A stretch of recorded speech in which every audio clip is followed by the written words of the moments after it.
President Nana Addo Dankwa Akufo-Addo. Good evening, Mr. President. I hope this letter finds you and with dispatch. The entire nation has been gripped with the events at Setre Udumase, Ejura Setre Udumase. Blood has been spilt. Stones have been hurled by angry youth. Bullets have also been fired by men in uniform, by soldiers. We are aware that families have seen their loved ones badly injured, and some will see their relatives no more. Often when such an issue comes up, the lives and casualties get lost in the numbers. But we are aware that they are citizens. You may have been briefed as to who they are, but I also want to inform you as a citizen. The police, after being chased from the community on Tuesday by angry youth who were on their way to bury Kaka, the activist, the soldiers arrived in pickups as backup. They walked out of the bus or out of the vehicle, walked towards the crowd, and started firing. Immediately, the crowd began to disperse, with some running to seek shelter in nearby houses. Then, the soldiers started firing into the crowd. One knelt, took aim, and fired. 2 persons have died as a result of the shooting incident. The first victim, Abdul Nasir Yusuf, aged 25, was shot in the left shoulder and chest. He's said to have had internal bleeding in the chest and died even before arriving at the hospital. He was a farmer and a traveling agent. The second victim, Mutala Muhammad, aged 26, was shot in the back through to the chest. He arrived at the Ejura hospital with a severe chest injury and internal bleeding. He was resuscitated and transfused with blood, but still passed away 10 minutes after arrival at the medical facility. He's said to have been a motor dealer. Some also got injured, Mr. President. According to available information, the first person sustained severe injuries on the thigh. The femur bone got completely fractured. Sources say he had multiple deep lacerations on the thigh with bleeding into the thigh muscles. He was given blood on arrival. The second victim had an injury on the right abdomen, which affected the right hip bone. He was also given blood before going unconscious. The third and fourth persons also sustained injuries on their thigh and are said to be stable. Thank goodness. While we await the outcome of the police investigations and also the public inquiry upon your directive, fellow Ghanaians expect some more from you, Mr. President.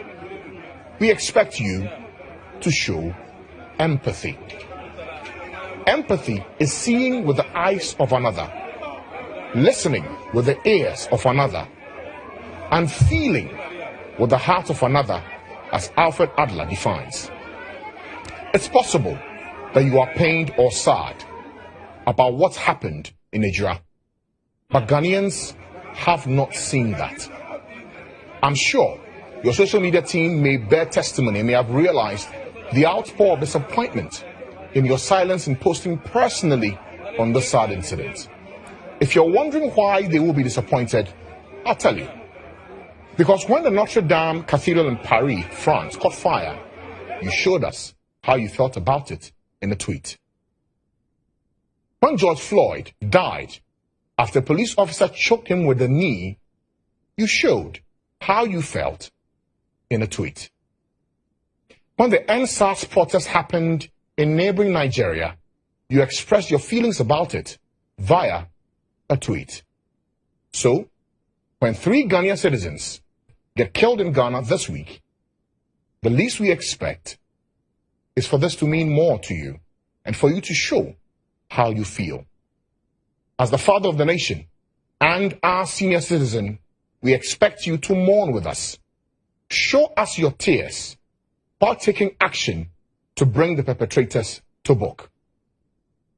When you don't, it sends a message that Ghanaian lives don't matter as much to you. And I don't want to believe that's your reality, Mr. President. So, Mr. President, all Ghanaians, want to hear you. The Information Minister Kojo Oppong-Nkrumah spoke on your behalf and on behalf of government on this matter. A statement by the Director of Communications at your office, signed by Eugene Ahin, also issued a statement on the directive and indicated your sadness too. But addressing the nation on this matter to tell us how you feel about all of this in a video broadcast is not too much to ask. Imagine what each family member, for Kaka, the activist, who was a member of your party, Abdul Nasir Yusuf, Murtala Mohammed, and those on the hospital bed getting treatment, and the many distraught citizens will feel seeing you speak directly, not to their heads, but to their hearts. Mr. President, you must be keenly interested in the man who assaulted Kaka in his home on Saturday night at dawn Sunday morning. The arrest and prosecution will bring closure to his wife and children, who are the worst affected and are suffering the most. And it will also signal that his death was not on the altar of silencing free speech, as has been suggested.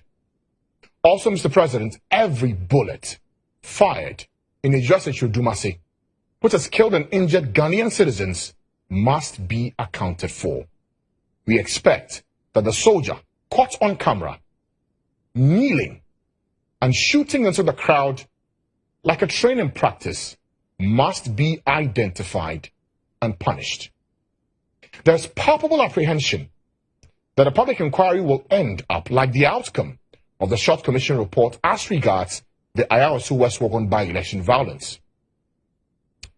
Prove the skeptics wrong by implementing the recommendations, the full recommendations of the committee's work when they are done.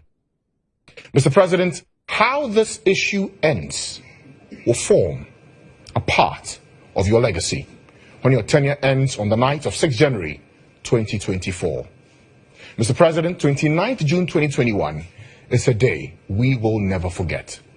And the only way the pain of this day will be assuaged is when justice is done and justice is seen to be done.